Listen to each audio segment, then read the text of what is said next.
Hi everyone, my name is Abhiraj Garakapati. Welcome to my YouTube channel Amazing Abhi. Episode 3. Life Back at Home slows everything down after the intense Eris-focused opening. This episode is not about a huge battle or a new villain. It is about Rudius returning to ordinary life and realizing that ordinary life is no longer simple. He now has Sylphie, Roxy, Lucy, his sisters, his recovering mother and his school life all around him. On the surface, it feels peaceful. But underneath that peace, the episode quietly reminds us that Rudius is carrying grief, responsibility, guilt, and the consequences of every choice he made last season. That is why this episode works as a breather and as a setup. It lets the audience breathe, but it also shows that the story is preparing to move. The strongest part of the episode is the warmth of Rudius's home. After the pain of the labyrinth and the loss of Paul, seeing Rudius sit with Sylphie, Roxy, and baby Lucy gives the story a soft emotional reset. This is the life Rudius fought to return to. The episode shows his family not as a perfect fantasy reward, but as something fragile that needs care. Sylphie's calm acceptance and Roxy's gentle presence make the household feel surprisingly stable,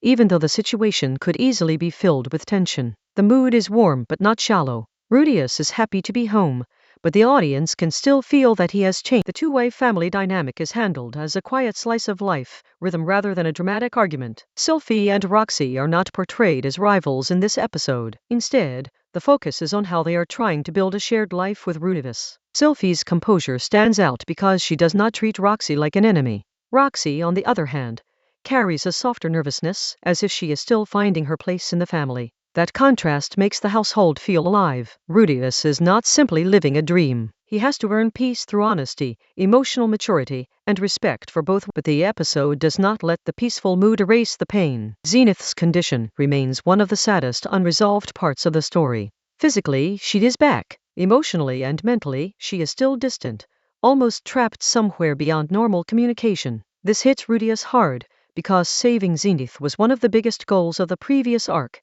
Yet the rescue did not give the family a clean miracle. Norn's care for her mother and Rudius's patience show how the family is choosing love even without answers. It is a very quiet kind of tragedy. No one is screaming, but everyone is living with the wound. Before we move ahead, please take a second to like on this video. A like tells me that you enjoyed this topic. Your support helps Amazing Abhi grow naturally. The episode then shifts toward Rudius returning to school, and this is where the tone becomes lighter again. Renoa University feels like the place where Rudius can reconnect with old friends, routines, and the version of himself that existed before the labyrinth changed him. Roxy becoming involved with the school adds a funny and slightly awkward layer, because she is not only his wife now, but also connected to his academic world. That overlap creates both comedy and discomfort. The episode uses this to show how Rudius's private life and public life are starting to merge, and not everyone around him immediately knows how to react. Rudius's reunion with Zanoba and Cliff becomes one of the most important school moments. These two friends do not just welcome him back with words. They have prepared something meaningful, a magical prosthetic glove to replace the hand Rudius lost in the Hydra fight.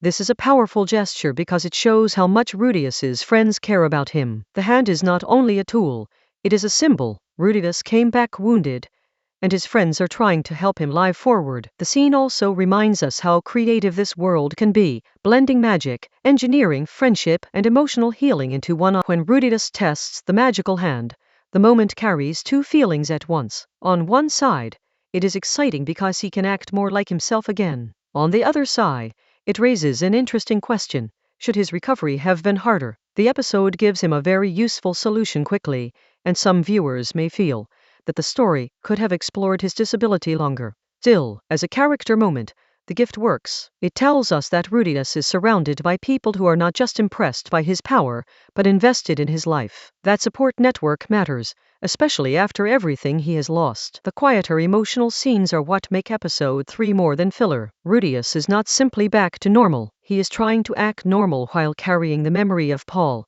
the uncertainty around Zenith, and the responsibility of his expanded family. Every calm moment has a shadow behind it. That's why the episode feels like the calm before the storm. The story is giving Rudius a little peace, but it does not pretend that peace is permanent. In Mushoku Tensei, domestic happiness often becomes more meaningful because we know how easily the world can. As a recap, episode 3 covers Rudius settling back into daily life, adjusting to his new family structure, reconnecting with school, seeing Roxy's new role, meeting Zenoba and Cliff again, receiving the magical hand, and continuing to face Zenith's incomplete recovery. As a story chapter, it rebuilds the cast around Rudius. As a review, it is not the flashiest episode, but it is important because it resets the emotional board. The best parts are the warmth of the home scenes, the sadness around Zenith, and the friendship behind the prosthetic hand.